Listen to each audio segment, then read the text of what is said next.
Hi, I'm Nate Vance, and I'm here to continue the discussion on firearms selection for women. If you viewed my previous video, I went over which caliber to select. Now, I settled on covering the breadth of the female population, the best round being the 9mm Luger. If that's not what you chose, it doesn't matter, right? Any bullet that's coming out of a gun is going to do better at defending you than your fist is, right? Especially against an attacker that may be larger than you, or if you have children to consider, if you're trying to protect somebody else, right? A weapon, any weapon, gives you a standoff distance, provides some distance between you and your attacker. So whatever bullet you go with is a good choice. The only bad decision in any one of these decisions is the decision that is the choice that you're uncomfortable with. If you're uncomfortable with something, you're not going to use it, you're not going to like it, you're not going to practice with it. And come time for a real world scenario where somebody's actually trying to hurt you, you're either going to miss or hesitate, both of which can get you killed. So getting you killed is what I'm trying to avoid by helping you select a firearm to defend yourself. So there are, just like in choosing your ammunition, there are a lot of different factors that go into choosing the frame size and the style of handgun you want. I will start with removing one of them from the categories that I would recommend, right? And that is this style of gun. Now, this is a 500 Magnum. It weighs as much as a small child. It is extremely powerful, but all of that power is useless if you can't get this thing out and wield it properly. Now, this is one of the biggest revolvers ever made. So most revolvers are very small. Now, there's a thing about revolvers. If you look, there is nowhere for recoil to go but your hand. And I'll get into how a gun's design can affect the way you feel recoil. So revolvers, in my opinion, are not the best at mitigating recoil, and recoil being a very big concern for a lot of new shooters. So one thing that I've seen is people recommending that women who are just getting into shooting sports get a very small snub-nosed titanium 357 Magnum that weighs like 6 ounces. I don't even want to shoot that. The recoil on that thing and the felt recoil is going to be horrendous. So I would avoid revolvers. Now, if you have a revolver, if you go with a revolver, it's not that it cannot be learned, but you're starting with some disadvantages, and I'll cover those here in a second. When selecting the frame of a gun, right? When selecting a gun, you have to consider what you're using it for. Now, for some people, they might be wearing form-fitting clothing and they have to conceal it. That's certainly a concern. Now, my opinion, and again, it's only my opinion, the primary thing you should think about when getting a firearm is, can you hit the target with it, right? Everything after that is kind of a moot point. If you can't hit the bad guy with this thing, it could be the most powerful weapon on the planet, and it's useless. If you can't make the bullet go where it needs to go, why even bother having it? So a lot of people tend to get concealable guns, what they call concealable guns. Now, they're smaller, but that doesn't necessarily mean better. Like I said, effectiveness is my primary thought process if I'm getting a firearm. I don't like to think about how to hide it. I'll figure out how to hide it later, right? I'll come up with a way, I'll engineer a way to hide it. I'll make sure that I can do that. But I want a weapon that I know I can pull out and hit somebody with. Otherwise, it's just a paperweight. So I'll start out with a concealable gun, and I'll explain its advantages and disadvantages.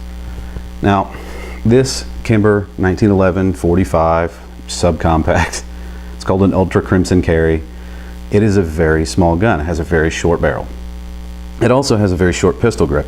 Now, in terms of recoil, you need to think about how recoil is felt by the shooter.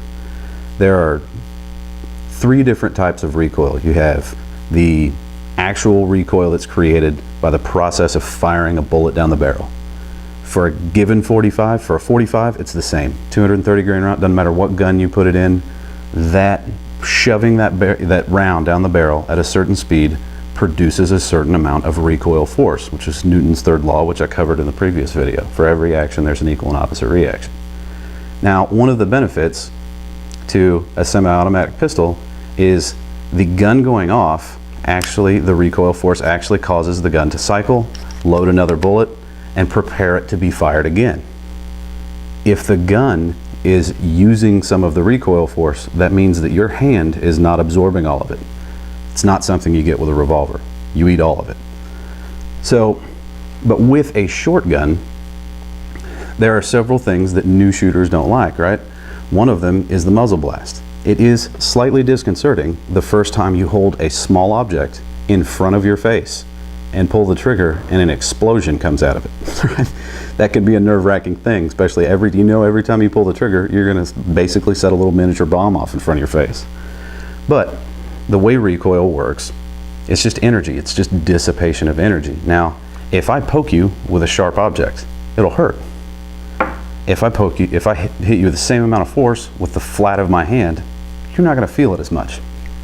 So basically, the smaller the object that's delivering the force to you, the more you're going to feel it. Now, if you look at this pistol grip, it might look like it fills up my whole hand, but when I flip it over, you can see that I have a bunch of hand showing.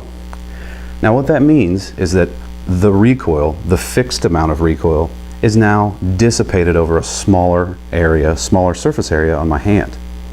So the portion of my hand that is absorbing the recoil feels that recoil more. It feels more like an impact than a gentle shove. So I'll move up to this 45, which is slightly larger in frame, right? It's the same design, same basic design, it's just a little bit bigger, right? So I roll that over, I still have some hand showing out, but not quite as much. So between the two, this one's slightly heavier than this one. So between the two, the felt recoil is slightly more on this smaller one. Now, this is not something that cannot be learned to be managed or tamed, but it is something that will have to be learned, right? So I tend to think that if you are getting a pistol, if you shoot one, if you go to the range and rent a gun and it's uncomfortable for you, probably shouldn't be your first purchase. Get something you're comfortable with, learn how to shoot, learn how to manage and handle recoil, then maybe potentially later, if you want to get something that's ultra concealable, then do that. But teach yourself on something you're very comfortable with first. If finances is an issue, guns hold their resale value very well. So you can always purchase a gun, and then if you don't want to buy two or have two laying around, you can sell the first one and get the one you want. Now, moving up to a full framed pistol, right? If you look at this, pistol grip comes all the way out below my hand. So every square centimeter of palm that can be absorbing recoil absorbs recoil. The felt recoil on this is significantly less than those 245s. The other thing is that this is a bigger gun and shoots a smaller bullet. Now, when we talk about effectiveness, people think of marksmanship, and you might be able to take a small gun that shoots a big bullet and hit the target. But that's not all marksmanship entails. Marksmanship is not just putting one bullet on target, it's being able to repeat that over and over and over again, right? And in a gunfight with a handgun, like I covered in my last video, if you plan on only shooting one round, you're planning to fail, right? Don't plan to fail. Plan on shooting your attacker multiple times. If you train yourself to shoot once, you will, and if it doesn't incapacitate them, you're going to be in trouble. Because now they're wounded, and they know that you're trying to kill them. So plan on continuing to shoot until that target falls down. Now, a smaller bullet out of a slightly larger gun will produce less recoil. And for a new shooter and somebody who's trying to protect themselves, that gives you the opportunity to re-find your sights. Every time you pull the trigger, right, the slide comes back to the rear, and then that recoil force has to go somewhere, so it pulls the barrel up. The bigger the bullet and the smaller the gun, the more dramatic that's going to be. The shorter the pistol grip right here, there is a third type of recoil force called torque. Now, Newton's third law, right? For every action, there's an equal and opposite reaction. So there's straight line recoil that comes straight back like this, and then you're also causing that bullet to spin. Now, if you're causing the bullet to spin, say to the right, the gun is going to want to rotate to the left on the axis of the barrel itself. It's going to want to turn away from that bullet. It's the opposite reaction of what you're imparting on the bullet itself. So the longer the pistol grip, if I take this hand over here and I'm gripping it with both hands, I have more leverage against that torque. Some people will tell you that that force does not exist. I would like to see them, I would like to resurrect Isaac Newton and have them debate it with him, because I'm pretty sure they'd look like a fool. It exists, but you may not feel it if you're shooting a well-fitted gun for your hand. That doesn't mean that force is not there. The primary force, of course, will be the straight line recoil and barrel rise and things like that. So I have some other, full frame pistols over here, but that should basically cover it. Now, in selecting a frame size, some of those smaller pistols are harder to operate. You have to think, the spring that's in this thing that makes it go back forward when this recoil, when this slide comes back, there's a spring in there that makes it go forward. Now that spring in a shorter gun has to absorb the same amount of shock that it would in a larger gun. So the amount of tension that's on that spring has to be slightly higher. So you have to think about smaller gun, probably more spring tension. Smaller gun, probably more recoil. A longer slide is also easier to get rounds on target. The reason is you have this little radius right here, right? This is your rear sight and this is your front sight. Now when you look between these, you line these up. And because there's a longer distance between the two, it's harder to make mistakes, right? It's easier to line them up. And if you make mistakes, the mistakes are going to be smaller because of the extension of that radius. You don't have that with a shorter, with shorter pistols, it's harder. That's why when you see competition pistols and pistols that are designed for accuracy, they're almost always made to be as long as possible, and that sight radius is extended as far as it can be and still be practical. Now, it is a happy medium when you're choosing which gun to get. I wouldn't buy any without shooting some first and trying to make a determination as to which one you're comfortable with. Now, other things you need to consider is functionality. Can you make the gun function? If you can't reach the safeties, if you can't operate the slide, if you can't load a magazine in that gun, you may not want to get it. There are things to help you load a magazine, like this little tool right here. Sometimes pushing this spring down with your fingers is hard. Some people don't like it, tears up their fingers. But they make this little tool that you just slide on there and push it down like that. So you can set it on a table and use your arm force and you're not tearing up your fingers.